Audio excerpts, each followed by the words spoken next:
Bon les amis, j'espère que vous allez bien, j'espère que tout se passe bien. The grind never stop, you know me bro. I keep walking bro. Tu vas bien? I know bro. Abonne-toi, keep walking bro, on doit grandir cette famille frère. Comme on le dit chez nous frère, celui qui est pressé d'avoir un enfant se marie à une femme enceinte frère. C'est pour ça qu'il faut rester calme frère. On reste calme mon pote. Abonne-toi. On est ensemble frère. I'm going.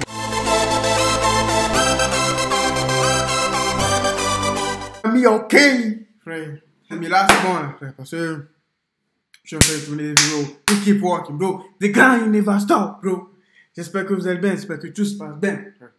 Aujourd'hui, on va voir mon ami OK, frère. Sandy doit disparaître. C'est qui Sandy, frère? Ça doit être un TikToker, YouTuber, oui, donc. Lui aussi, bro. Bonsoir tout le monde, j'espère que vous allez tous très bien. Aujourd'hui on va parler d'un TikToker que j'ai déjà parlé sur ma chaîne. Ce TikToker là ne se faisait plus trop entendre. Sauf que récemment, une grosse histoire a éclaté. Et à partir de cette histoire, il risque de recommencer ses conneries. Et on va le voir plus tard dans la vidéo. Mais avant ça, n'oublie pas de liker et de t'abonner. On rush les 15 000 likes comme d'habitude. Viens me rejoindre sur mes réseaux sociaux qui se trouvent en description. Et nous, commençons la vidéo. Bon, Sandy Family, si ça fait un moment que vous me connaissez et que vous suivez ma chaîne, j'ai même plus besoin de vous le présenter. Mais pour les quelques nouveaux, il faut savoir que ce TikToker est sûrement l'un des pires TikTokers français. Bien sûr, après Benjamin Le Dig, ça change pas, Benjamin Le Dig reste toujours en première place. Mais si je devrais mettre un TikToker en deuxième place, ce serait lui. Sandy, enfin du moins Sandy Family, est une famille qui font des vidéos sur TikTok. À la base des bases, c'est juste un couple qui faisait croire à la France entière qu'ils étaient frères et sœurs. Puis ensuite, on a appris que non, et ils ont fait des enfants ensemble. Sauf que par la suite, on a appris qu'il y avait leur père qui à la base était en prison et est sorti de prison pour faire des vidéos TikTok aussi. Ce TikToker là s'appelle Falky, sauf qu'il a des antécédents PEDO et encore des envies comme ça. Donc déjà là, tu vois que c'est une dinguerie, mais ils se sont fait connaître à cause de différentes embrouilles et de dingueries qu'ils ont fait, comme par exemple tuer un canard en plein live. Sandy, donc le mec du couple, a été connu aussi car il a eu des propos assez déplacés en vidéo. Je suis un Africain. Je sens la merde de la bouche.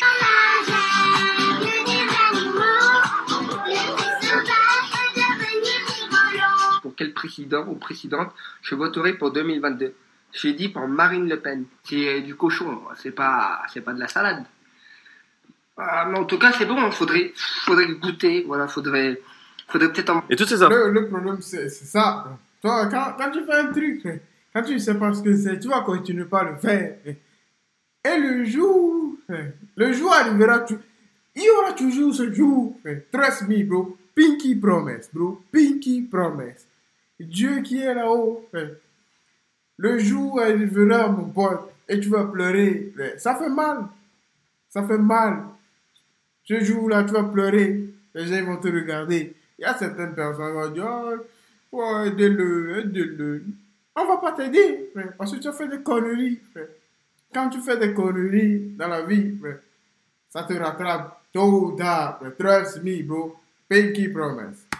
Bien sûr, si on a pu les avoir, c'est grâce à un TikToker, du moins un mec qui dénonce des faits en vidéo, car il fait aussi beaucoup de live Instagram, il est présent sur Insta et sur TikTok. Ce mec-là, c'est Ramous. C'est grâce à lui qu'on a pu avoir toutes ces informations sur la famille qui entoure Sandy et sur lui-même. Sauf que bon, quand tu fais des vidéos comme ça et que tu dénonces des faits, et je pense que je suis l'un des premiers concernés, tu te fais vite embrouiller par ces influenceurs-là. Et c'est ce qui s'est passé entre Ramous et Sandy. Une grosse embrouille pendant des années a éclaté, et je crois qu'ils avaient enfin pu mettre les choses au clair. Sauf que là, récemment, Sandy est apparu de nulle part encore une fois, car il faut savoir que leurs comptes se font à chaque fois supprimer, car ils reçoivent des signalements de masse et c'est totalement mérité. Sauf que, comme dit avant, du coup, il est revenu et la première chose qu'il voulait faire, c'était claquer un tête avec Ramous. Donc soit il va venir, tout va bien se marcher, vous allez voir en live le combat, enregistrement de vidéo, et ça enregistrera, même si le live se fait bannir, ça enregistrera le combat quand même, on va poster ça sur Instagram. Donc soit je vais arriver là-bas et vous allez voir, il va faire un verre tranquille, ça va bien se marcher, il va gagner ou je vais gagner, peu importe, on verra bien. Soit il va appeler la police, donc arriver là-bas, je vais vous faire embarquer, ou soit il ne viendra pas, ça sera un compromis. On verra bien demain. En soi, j'ai même pas envie de dire que je les comprends, mais un peu quand même, car ces pseudo-influenceurs qui font de la merde et qui après se retrouvent dénoncés sur des plateformes, bah c'est totalement normal qu'ils aient les nerfs et qu'ils veulent claquer un tête. Si je devrais sortir les messages Instagram que j'ai reçus de certains pseudo-influenceurs, ça se compterait sur les doigts de 10 mains. Mais bon, faut savoir aussi que la plupart, ils font ça pour le buzz, et c'est ce qui s'est passé, car suite à ça, Sandy ça a un peu dégonflé, car Ramous, dans une story Instagram, nous a un peu expliqué les faits, et je vous mets la vidéo dès maintenant. Il y a 2 jours, cette même personne a décidé de faire un live et de dire je veux faire un combat avec Ramous. À partir de ce moment-là, je lui ai envoyé un message sur les réseaux sociaux en lui disant tu joues à quoi? C'est quoi ton but? Et là, il me dit non, mais j'ai rien contre toi, Ramous. Je veux juste faire comme les stars de télé-réalité, un combat encadré, etc. Je lui réponds que moi, je suis pas un clown. Si t'as quelque chose à dire, tu viens me le dire en face. Donc à partir de là, tu vois que ce mec... Il y a des gens qui veulent se battre. Alors qu'ils peuvent pas se battre, that's le problème, bro. Moi, je regarde ce gars.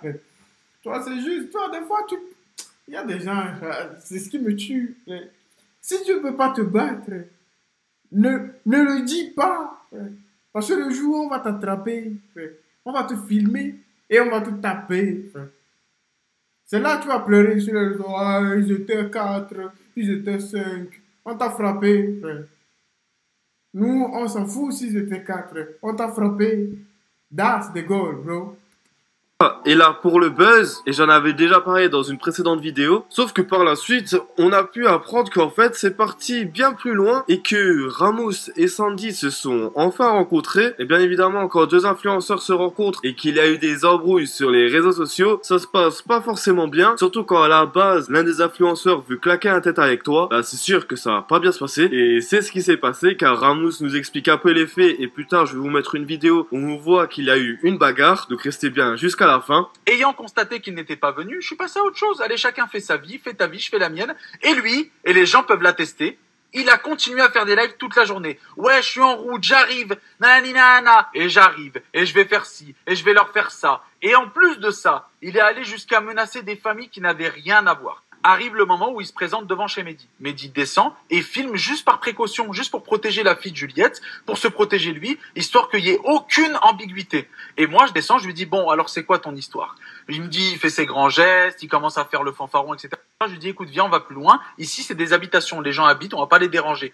On va plus loin. Une fois qu'on est allé là-bas, c'est là où il m'a pris en traître. Pendant que je lui parle et que j'essaye de le raisonner, parce qu'il faut savoir qu'on a essayé de le raisonner avant, pendant et après, eh bien lui, il tente de me prendre en traître et de me mettre un coup, que j'esquive, et à partir de ce moment-là, je me défends physiquement. Que ça soit debout ou au sol, je le maîtrise de A à Z. Et une fois que je l'ai mis par terre, que je suis sur lui, au lieu de l'achever, encore une fois, je tente de le raisonner. Je lui dis arrête. Et lui, comme un lâche, il prend ma main et il croque mon doigt en essayant de l'arracher. Je tiens à préciser que personne n'est rentré dedans. C'était moi et lui, tout seul. Personne ne l'a touché. Il n'y avait que moi et lui. C'est à ce moment qu'il est en train de mordre mon doigt de toutes ses forces, qu'il est en train de chercher quelque chose dans sa poche. Et les gens qui étaient présents nous ont dit qu'il était venu et qu'il était venu armé. Et c'est à ce moment précis que je dis à Mehdi, fais attention, s'il sort une lame, ne le laisse pas me mettre un coup de couteau. Parce que là, il est tellement lâche, il est tellement maîtrisé de toutes parts et de fond en comble qu'il utilise sa dernière option. À l'instant où j'ai réussi à libérer mon doigt et j'ai réussi à faire en sorte qu'il ne sorte pas son arme, là, c'était le festival. Je suis parti et je lui ai donné la leçon de sa vie. Et encore une fois, malgré tout ça, je suis... Système-moi, mon pote. Petit. Tu vas recevoir un coup, frère. Ici. Plus jamais. Tu peux même pas manger à la maison, mon pote. Trust me, bro. Tu es en train de mordre. C'est sûr que je suis en train de crier, mais je vais te donner un coup. Tu as bien placé, frère. Tu n'auras même pas, frère. Vers lui et je suis parti le mettre en PLS, en position... Tu n'auras même pas l'occasion de te relever. Trust me, bro. Latérale de sécurité. Et je lui parlais, je lui disais, est-ce que tu m'entends? Est-ce que ça va? Mets-toi comme ça. J'ai essayé d'aller chercher une bouteille d'eau. Encore une fois, malgré tout ce qu'il a fait, je suis quand même allé vers lui et je suis quand même resté bienveillant. Allez, ça sert à quoi maintenant de faire ça? Vas-y, explique-moi. Pourquoi je t'ai jamais contacté, moi? Parce que ça sert à quoi de faire ça, franchement? Ça sert à quoi? T'as des enfants, t'as 2 enfants, il y a 2 ans. Ça sert à quoi? Vas-y, dis-moi. Ça t'a servi à quoi? Non, t'as voulu faire l'homme, regarde comment t'es maintenant. Alors, tu vas aller voir tes enfants comme ça? Bon, honnêtement, de vous à moi, ce qui s'est passé ne m'étonne même pas, car vu la haine que certains influenceurs ont quand tu dénonces des faits, bah ça peut se comprendre qu'ils veulent arriver jusque là. Sauf qu'il faut savoir que nous, les personnes qui dénonçons ce genre de faits, nous ne sommes pas là pour chercher la merde ou quoi que ce soit. On est juste là pour informer les gens que les influenceurs ne sont pas tout roses et de ne pas tomber dans ce cercle vicieux, car beaucoup de personnes veulent devenir influenceurs et ce serait triste que d'autres influenceurs fassent partie. C'est ça, frère. Parce que quand tu... Nous, c'est juste notre job, il est là. Notre job, il est là, mon pote. Il est là, il est là. Il n'y a rien de mal à être influenceur. Il n'y a rien de mal. Mais c'est quand tu voles les gens qui n'est pas bon.